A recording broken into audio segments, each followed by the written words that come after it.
اللهم صل على سيدنا وشفيعنا وحبيبنا وكريمنا ومولانا محمد معدن الجود والکرم منبع العلم والحکم وعلى آلہ وصحبہ وبارک۔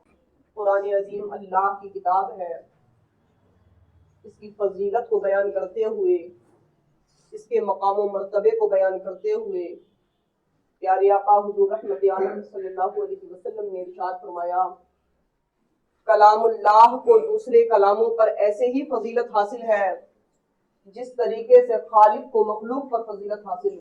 ساری مرتبوں، ساری منزلتوں کو پار کرتے ہوئے یہاں جو قرآن کریم کی فضیلت بیان کی جا رہی ہے، مخلوق میں مخلوق سے مثال پیش نہیں کی جا رہی، بلکہ پیارے آقا صلی اللہ علیہ وسلم نے ارشاد فرمایا، کلام اللہ کو دیگر کلاموں پہ ایسے ہی فضیلت حاصل ہے جیسے خالق کو مخلوق پر فضیلت حاصل ہے۔ تو یہ کلام اللہ رب العالمین کی کتاب ہے۔ ہم سب کو چاہیے کہ اس قرآن سے محبت بھی کریں، اس کی درست قرأت بھی کریں، جہاں تک ہو سکے اس کو یاد بھی کرنے کی کوشش کریں اور اس کو سمجھنے کی بھی کوشش کریں۔ آج ہم اپنے درمیان بہت ساری چیزوں کی وجہ سے ایک دوسرے کو بہتر سمجھتے ہوئے نظر آتے ہیں۔ کوئی کسی کو صرف اس لیے بہتر سمجھتا ہے کہ اسکول میں بہت سارے بچے پڑھ رہے ہیں، کوئی اچھی تعلیم، کوئی اچھے نمبر لے آیا تو اس کو بہتر سمجھا جاتا ہے۔ کوئی کسی جاب کو کر رہا ہے تو اس جاب کو اچھے طریقے سے کرنے لگے تو وہ بہتر سمجھا جاتا ہے۔ معاشرے میں کسی کے پاس مال و دولت زیادہ ہو، کسی کی عزت زیادہ ہو تو وہ بہتر سمجھا جاتا ہے۔ لیکن صحیح معنی میں سب سے بہتر ہے کون؟ اس کی رہنمائی کرتے ہوئے حضور رحمت عالم صلی اللہ علیہ وسلم نے ارشاد فرمایا، خیرکم من تعلم القرآن وعلمہ، تم میں سب سے بہتر وہ ہے جو قرآن کو سیکھے اور قرآن کو سکھائے۔ اللہ اکبر۔ ہمارے درمیان، ہم اپنی سوچ و فکر کے درمیان، ہم اپنے حساب سے کسی کو بھی بہتر سمجھتے رہے، لیکن صحیح معنی میں بہتر وہی ہو سکتا ہے جس کو رحمت عالم صلی اللہ علیہ وسلم نے بہتر فرما دیا، جس کو اس ذات نے بہتر فرما دیا جن کی زبان پر جاری ہونے والے کلمات یہ اللہ رب العالمین کی جانب سے وحی ہوا کرتے ہیں، اللہ رب العالمین کی طرف سے وہ دیے ہوئے کلمات ہوا کرتے ہیں۔ تو پیارے آقا علیہ تحیت و ثنا نے اگر بہتری کا معیار کسی چیز پر رکھا ہے، اگر خیر کا معیار کسی چیز پر رکھا ہے تو وہ تعلیم قرآن پر رکھا گیا ہے۔ جو قرآن کی تعلیم دیتا ہے، جو قرآن سیکھتا ہے، جو قرآن سکھاتا ہے، وہ سب سے بہتر ہے۔ لیکن آج افسوس یہ ہے کہ ہمارا حال یہ ہے، پورا دن گزر جاتا ہے، بلکہ کتنے لوگوں کا حال تو یہ ہے ہفتوں اور مہینے گزر جاتے ہیں لیکن ہم کو قرآن کریم کھولنے کی توفیق بھی نہیں ملتی۔ اللہ اکبر۔ کیسی محرومی ہمارے اوپر مسلط ہو چکی ہے۔ دیگر مصیبتوں کو تو ہم نے مصیبت سمجھ لیا، سب سے بڑی مصیبت تو ہمارے لیے یہ ہے کہ قرآن عظیم جیسی کتاب ہمارے پاس موجود ہے لیکن اس کے باوجود آج ہم اس سے دور ہوتے ہوئے نظر آ رہے ہیں۔ ہم کو اتنی توفیق نہیں ہوتی کہ کبھی کھول کر اس کی درست تلاوت کر لیں، کبھی اس سے چند سورتیں یاد کر لیں، کبھی اس قرآن کریم کے درس میں بیٹھ کر قرآن کریم کی تعلیمات کو سیکھ لیں۔ عزیزان گرامی، یہ سب سے عظیم کتاب ہمارے پاس موجود ہے لیکن پھر بھی آج ہم اس سے محروم ہوتے ہوئے نظر آ رہے ہیں۔ اگر جو لوگ اس کتاب اللہ کی تلاوت کرتے ہیں اور مسجدوں میں بیٹھ کر، اللہ کے گھروں میں بیٹھ کر اس قرآن کا آپس میں ایک دوسرے کو درس دیتے ہیں، ان کی کتنی فضیلت ہے۔ ان کی فضیلت کے بارے میں آقا علیہ الصلوۃ والسلام نے 4 باتیں ارشاد فرمائی ہیں کہ جو قوم کسی اللہ کے گھر میں جمع ہو جائے اور جمع ہونے کے بعد قرآن عظیم کی تلاوت کرے، اس قرآن کا درس لے، اس قرآن کا درس دے، تو ان لوگوں پر اللہ کی جانب سے سکینہ نازل ہوتا ہے۔ اللہ اکبر۔ چین و سکون لینے کے لیے، قرار لینے کے لیے کہاں بھاگے پھر رہے ہیں، کن دوائیوں کو کھا رہے ہیں، کیسے کیسے علاج کر رہے ہیں، چین و سکون مل سکتا ہے تو آقا علیہ الصلوۃ والسلام کی رہنمائی کے مطابق اس کتاب اللہ کے درس میں مل سکتا ہے، اس کتاب اللہ کی تلاوت میں مل سکتا ہے، اس کتاب اللہ کی محبت میں مل سکتا ہے۔ تو اگر سکون چاہیے، سکینہ چاہیے تو سکینہ نازل ہونے کے لیے، سکینے کو حاصل کرنے کے لیے اللہ کے گھروں میں بیٹھ کر قرآن عظیم کی تلاوت کرنی ہوگی، قرآن کے درسوں میں بیٹھنا ہوگا، قرآن کو سمجھنا ہوگا۔ اس قرآن کی برکت سے اللہ رب العالمین سینوں پر سکینہ نازل فرما دیتا ہے۔ دوسری چیز آقا علیہ الصلوۃ والسلام نے ارشاد فرمائی کہ جب کوئی قوم کسی مسجد میں جمع ہو جائے اور قرآن کو پڑھنے لگے، قرآن کا درس لینے لگے تو ان کے اوپر ایک تو سکینہ نازل ہوتا ہے، دوسری چیز یہ ہے کہ اللہ کی رحمت ان کے اوپر چھا جاتی ہے۔ اللہ اکبر۔ آج ہمارا حال حال یہ ہے کہ ذرا سے کسی اچھے ہوٹل میں چلے جائیں تو ہم اپنی سیلفیاں شیئر کرتے ہوئے نظر آتے ہیں. ان چیزوں پر آج ہم کو فخر ہو رہا ہے کہ ایسی دنیا ہمارے دلوں پر مسلط ہو گئی ہے کہ ذرا سی دنیا کی کسی چمکدار جگہ پر ہم پہنچ گئے تو اس جگہ پر پہنچنے پر ہم فخر کرتے ہیں. ارے اگر مسلمان کو فخر ہو تو اس بات پر فخر ہونا چاہیے کہ وہ کسی ایسی محفل میں بیٹھ گیا جس محفل کو اللہ کی رحمت ڈھانپے ہوئے تھی, جس محفل کے اوپر اللہ کی رحمت چھائے ہوئی تھی. تو اگر ایسی محفلوں میں موجود ہونا ہے تو ایسی محفلیں کہیں اور نہیں, ایسی محفلیں وہاں ملتی ہیں جب اللہ کے بندے اللہ کے گھر میں بیٹھ جائیں, اللہ کی کتاب کی تلاوت کرنے لگے اور اس کو سمجھنے اور سمجھانے لگے تو اللہ کی رحمت ان کو ڈھانپ لیا کرتی ہے, ان کے اوپر چھا جایا کرتی ہے. تو یہ دو فضیلتیں, ایک تو سکینہ ان کے اوپر نازل ہوتا ہے, دوسری اللہ کی رحمت ان کے اوپر چھا جاتی ہے. تیسری فضیلت میرے پیارے آقا علیہ التحیۃ والثناء نے ارشاد فرمائی, اللہ اکبر, کیا فضیلت ہے کہ فرشتے ان کو گھیر لیا کرتے ہیں. اللہ اکبر, آج اگر کسی کے پیچھے 2-3 گارڈ چلنے لگے تو ہم اس کو بڑا عظیم سمجھتے ہیں کہ اس کے ساتھ اتنے گارڈ گھوم رہے ہیں, کیسے یہ دنیاوی گارڈ, اور ان گارڈوں سے ہوتا کیا ہے. عزیزان گرامی, اس بندے کی عظمت کا اندازہ لگائیں جو بندہ اللہ کی کتاب کی تلاوت کے لیے مسجد میں حاضر ہے اور اللہ کے معزز فرشتے اس کو گھیرنے کے لیے حاضر ہو گئے ہیں. اللہ اکبر, یہ اللہ کے فرشتے تو ایسی محفلوں کو ڈھونڈا کرتے ہیں جہاں پر اللہ کے بندے بیٹھ کر اللہ کی کتاب کی تلاوت کر رہے ہوں, اللہ رب العالمین کا ذکر کر رہے ہوں, اللہ رب العالمین کی کتاب کے فرامین کو سمجھ رہے ہوں. ایسی محفلوں کو تلاش کرتے ہیں, اور جو لوگ علم دین سیکھنے کے لیے, قرآن کی تعلیمات کو لینے کے لیے ایسی محفلوں کی طرف قدم بڑھاتے ہیں تو اللہ کے وہ معزز فرشتے, آپ اندازہ لگائیں جن کا عالم یہ ہے کہ ان سے کبھی گناہ نہیں ہوتا, جن کی کیفیت یہ ہے کہ ہمیشہ اللہ رب العالمین کی فرما برداری میں رہتے ہیں, ایسی نوری مخلوق آ کر ان لوگوں کے قدموں کے نیچے اپنے پروں کو بچھا دیا کرتی ہے.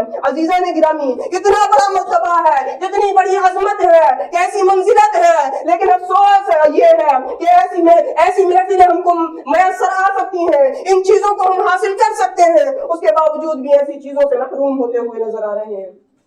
تو یہ تو تین فضیلتیں ہو گئی, اور چوتھی عظمت بڑی عظیم بیان کی گئی ہے. چوتھی فضیلت بیان کرتے ہوئے میرے پیارے آقا علیہ الصلوۃ والسلام نے ارشاد فرمایا, ذکرہ اللہ فی من عنده. اللہ اکبر, پیارے آقا علیہ الصلوۃ والسلام نے ارشاد فرمایا کہ اللہ رب العالمین ان لوگوں کا ذکر ان کے پاس کرتا ہے جو اللہ کی بارگاہ میں حاضر ہیں. اللہ اکبر, ایک بندے کی اس سے بڑے فخر کی بات کیا ہوگی, ایک بندے کے لیے اس سے بڑی عظمت کی بات کیا ہوگی کہ اس کا ذکر اللہ رب العالمین کرے, اس کا تذکرہ اللہ رب العالمین کرے. تو اگر اللہ کے بندے کسی محفل میں حاضر ہو جائیں, اللہ کی کتاب کی تلاوت کریں, اس کو سیکھیں, اس کو سمجھیں اور اس پر عمل کرنے کی کوشش کریں, تو ایسے بندوں کا تذکرہ اللہ رب العالمین خود فرمایا کرتا ہے.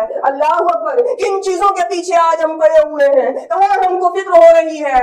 آج ہمارا حال یہ ہے کہ ذرا سی ہم کسی فخر کی جگہ پر پہنچ جائیں تو ہم ان چیزوں کو لوگوں کے درمیان شیئر کرتے ہوئے نظر آتے ہیں کہ لوگ ہماری ان چیزوں کو دیکھ لیں, ہماری ان چیزوں کا تذکرہ کریں, محفلوں میں ہمارا ذکر ہو جائے تو ہمیں خوشی ہوا کرتی ہے. عزیزان گرامی, مرد مومن ان چیزوں پر خوش نہیں ہوا کرتا, اللہ والے ان چیزوں پر خوش نہیں ہوا کرتے. اللہ والے کے لیے تو سب سے بڑی خوش نصیبی کی بات یہ ہے کہ اس کا تذکرہ اللہ رب العالمین کے یہاں ہو جائے. تو اگر یہ مرتبے چاہیے, یہ منزلتیں چاہیے, یہ فضیلتیں چاہیے تو ہم کو قرآن سے محبت کرنی ہوگی, اس کی تلاوت کرنی ہوگی, اس کو سمجھنا ہوگا, اور قرآن عظیم کو اپنے سینوں سے لگا کر اس کی تلاوت سے شغف رکھنا ہوگا. اس کے علاوہ دیکھیں قرآن عظیم کی فضیلتیں کیسی ہیں. میرے پیارے آقا علیہ الصلوۃ والسلام نے ایک مرتبہ ارشاد فرمایا کہ اگر رشک کیا جا سکتا ہے تو صرف اور صرف 2 لوگوں پر رشک کیا جا سکتا ہے. ایک وہ بندہ جس کو اللہ رب العالمین نے قرآن دیا ہے تو صبح و شام وہ اس کی تلاوت کیا کرتا ہے, صبح و شام وہ قرآن کریم میں غور و خوض کیا کرتا ہے, صبح و شام وہ قرآن کریم سیکھنے اور سکھانے میں لگا رہتا ہے.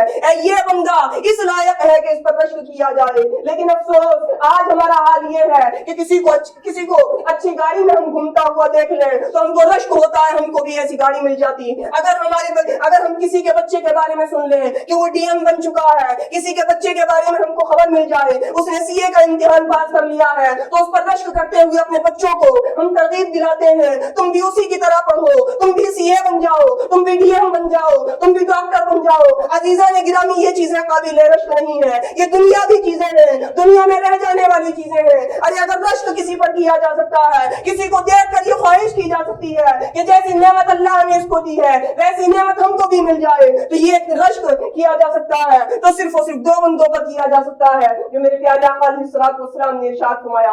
ایک وہ جس کو اللہ نے کتاب اللہ دی ہے, جس کے سینے میں کتاب اللہ محفوظ ہے, جو کتاب اللہ کی صبح و شام تلاوت کرتا ہے اور اس کو سیکھنے سکھانے میں لگا ہوا ہے کہ اللہ رب العالمین نے اس کو اپنی کتاب سے وابستہ کر دیا ہے. تو یہ شخص اس لائق ہے کہ اس کو دیکھ کر یہ تمنا کی جائے, مولا جیسا تو نے اس کو بنایا ہے ویسا مجھ کو بھی بنا دے. یہ بندہ قابل رشک ہے. اور دوسرا جس کو قابل رشک فرمایا گیا وہ جس کو اللہ رب العالمین نے مال و دولت سے تو نوازا, لیکن وہ اپنا مال و دولت دنیا میں صرف نہیں کرتا, وہ اپنا مال و دولت اللہ کی راہ میں لٹایا کرتا ہے, وہ اپنے مال و دولت کو دینی کاموں میں صرف کیا کرتا ہے. تو اس شخص کو دیکھ کر یہ رشک کیا جا سکتا ہے, یہ تمنا اور خواہش کی جا سکتی ہے کہ مولا عز و جل مجھ کو بھی ایسا مال دے دے جس مال کو میں تیری راہ میں لٹاؤں, جس مال کو میں تیری راہ میں خرچ کروں. تو عزیزان گرامی, یہ ہے قرآن عظیم کی عظمت, یہ ہے قرآن عظیم کی فضیلت. یہ قرآن کریم ہمارے پاس موجود ہے. ان فضیلتوں کو ایسا نہیں کہ یہ فضیلتیں کسی اور کے لیے ہیں, یہ مرتبے کسی اور کے لیے ہیں, یہ سب ہم سب لوگوں کے لیے ہیں. بس ضرورت یہ ہے کہ ہم اس قرآن سے وابستہ ہو جائیں, اس کی تلاوت میں لگ جائیں, اس سے محبت کرنے لگ جائیں, اس کے قرآت کو سیکھیں, اس کو یاد کرنے کی کوشش کریں, اس کو سمجھنے کی کوشش کریں.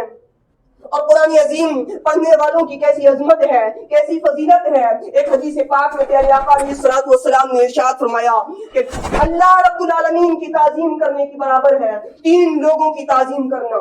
اللہ اکبر. آپ اندازہ لگائیں جو بندے ہیں ان بندوں میں سے 3 بندوں کے بارے میں کہا جا رہا ہے کہ ان بندوں کی اگر کوئی تعظیم کرتا ہے, ان کا کوئی ادب کرتا ہے, ان کا کوئی احترام کرتا ہے, تو ایک طرف تو وہ اللہ کے بندے کا ادب کر رہا ہے, اللہ رب العالمین کے بندے کی تعظیم و تکریم کر رہا ہے. لیکن صحیح بات یہ ہے کہ وہ اللہ رب العالمین کی تعظیم کر رہا ہے. وہ 3 بندے کون سے ہیں؟ ان میں سب سے پہلا بتایا گیا ایسا بوڑھا شخص جس کو اسلام میں بڑھاپا آ گیا ہو, یعنی بچپن سے لے کر بڑھاپے تک وہ ایمان کے ساتھ رہا, شریعت مطہرہ کی پابندی کرتا رہا, گناہوں سے بچتا رہا, اللہ رب العالمین کو یاد کرتا رہا, نمازیں پڑھتا رہا, پوری زندگی جس کی اللہ رب العالمین کی یاد میں گزر گئی ہو. ایسے بوڑھے شخص کی تعظیم کرنا, اس کا ادب کرنا, اس کا احترام کرنا, یہ اللہ رب العالمین کی تعظیم سے ہے.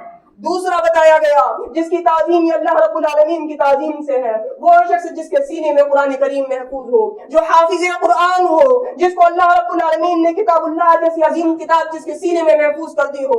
ایسے شخص کی تعظیم و تکریم کرنا, اس کا ادب و احترام کرنا, اس کو عزت سے نوازنا, یہ اللہ رب العالمین کی تعظیم و توقیر ہے. اور تیسرا کہا گیا بادشاہ, انصاف کرنے والا بادشاہ, یعنی ایسا مسلمان بادشاہ جو اسلام کے احکام کے مطابق چلتا ہو اور اسلام کے احکام کے مطابق انصاف کرتا ہو. تو ایسے بادشاہ کی تعظیم و تکریم کرنا, ایسے بادشاہ کی تعظیم کرنا, یہ بھی اللہ رب العالمین کی تعظیم کرنے کے برابر ہے. تو عزیزان گرامی, آپ اندازہ لگائیں کتنا بڑا مرتبہ ہے کہ آپ ایک بندے کی تعظیم کریں گے, ایک اللہ والے کی تعظیم کریں گے. تو یہ اللہ والے کی تعظیم ایک طرف تو اس کی تعظیم ہو رہی ہے, لیکن دوسری طرف اس کی تعظیم کرنے کو یہ اللہ رب العالمین کی تعظیم قرار دیا گیا ہے. تو اور ایک حدیث پاک میں میرے پیارے آقا علیہ الصلوۃ والسلام نے ارشاد فرمایا ان للہ اہلین من الناس, لوگوں میں کچھ اللہ والے ہوا کرتے ہیں.